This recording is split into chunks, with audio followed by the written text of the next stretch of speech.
আসসালামু আলাইকুম। বিডি মেঘনা নিউজ 24 সংবাদে সবাইকে স্বাগত জানাচ্ছি সঞ্জিত আক্তার স্মৃতি। শুরুতেই জানিয়ে দিব সংবাদ শিরোনাম, এরপর বিস্তারিত। টাকা দিয়েও রক্ষা মেলেনি, শাহজাহানপুরে পুলিশের বিরুদ্ধে মিথ্যে মামলার অভিযোগে মানববন্ধন।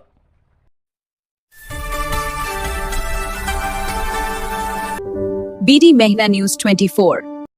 শুনছিলেন সংবাদ শিরোনাম। স্টাফ রিপোর্টার নাজমুল হাসানের পাঠানো তথ্য ও ভিডিওচিত্রে থাকছে বিস্তারিত। বগুড়ার শাহজাহানপুরে কৈগাড়ি পুলিশ ফাঁড়ির 2 সদস্যের বিরুদ্ধে নিরপরাধ ব্যক্তিদের বাড়ি থেকে তুলে নিয়ে ডাকাতি প্রস্তুতির সাজানো মামলায় ফাঁসানোর অভিযোগ উঠেছে।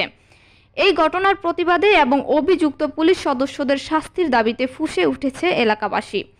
মঙ্গলবার স্থানীয়রা এক বিশাল মানববন্ধন কর্মসূচির মাধ্যমে এই অন্যায়ের বিচারের দাবি করেন। অনুসন্ধানে জানা যায়, অভিযুক্ত পুলিশ সদস্যরা নাহিদ ও বিপুল নামের 2 যুবককে তাদের নিজ বাড়ি থেকে তুলে নিয়ে যায়।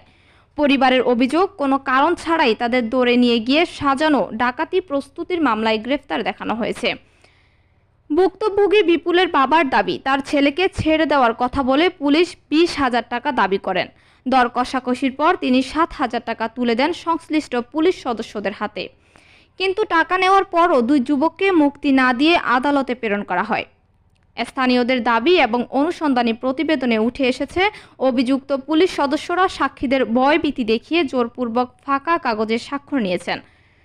মামলার এজাহারে বর্ণিত তথ্যের সাথে বাস্তবতার কোনো মিল নেই বলে এলাকাবাসীর অভিযোগ। নাহিদের বাবা জেলা পুলিশ সুপার সহ বিভিন্ন দফতরে লিখিত অভিযোগ ও স্মারকলিপি দিলেও এখনও পর্যন্ত কোনো দৃশ্যমান বিভাগীয় ব্যবস্থা নেওয়া হয়নি। মানববন্ধনে বক্তারা বলেন, পুলিশের এমন বিতর্কিত কর্মকাণ্ডে সাধারণ মানুষের মধ্যে আতঙ্ক ও ক্ষোভ বিরাজ করছে। তারা অবিলম্বে একটি নিরপেক্ষ ও সুষ্ঠু তদন্তের মাধ্যমে দোষী পুলিশ সদস্যদের চিহ্নিত করে দৃষ্টান্তমূলক শাস্তির দাবি জানান। একই সাথে তারা নিরপরাধ যুবকদের মুক্তি ও মিথ্যে মামলা প্রত্যাহারের জন্য প্রশাসনের ঊর্ধ্বতন কর্মকর্তাদের জরুরি হস্তক্ষেপ কামনা করেছেন। আমি তাদের কাছে বিচার চাই। আজকে 13-14 দিনের মতো উপর হয়ে গেল। 13 দিনের মতো, 13 দিনই পুরো কৈগাড়ি ফাঁড়ি হলো মইনুর স্যার কাছে গেছিলাম। সে বলছে যে আমি মোবাইল, আপনারা কাগজ নিয়ে আসেন, মোবাইল আমাদের কাছে আছে, আমরা দিয়ে দেব।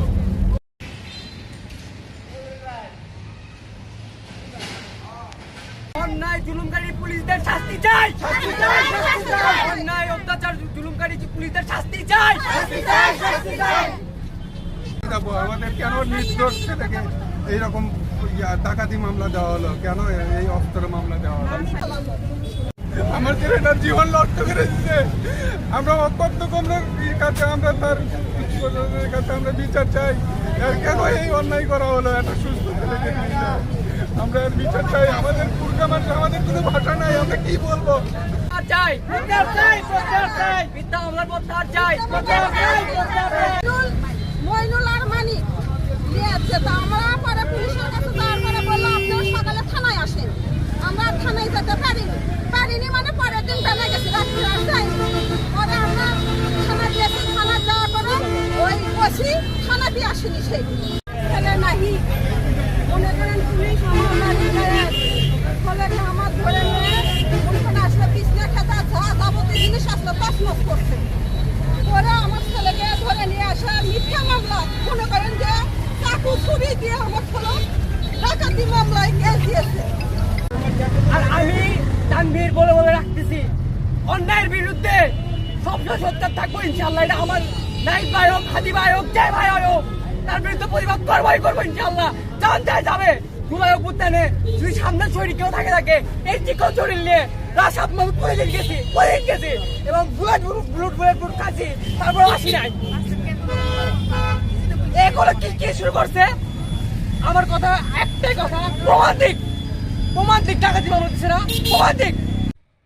এতক্ষণ আমাদের সাথে থাকার জন্য ধন্যবাদ।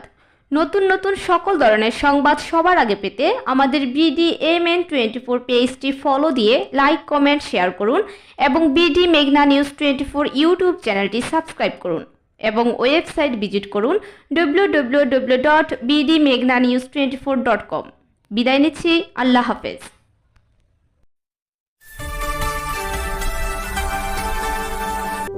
BD Mehna News 24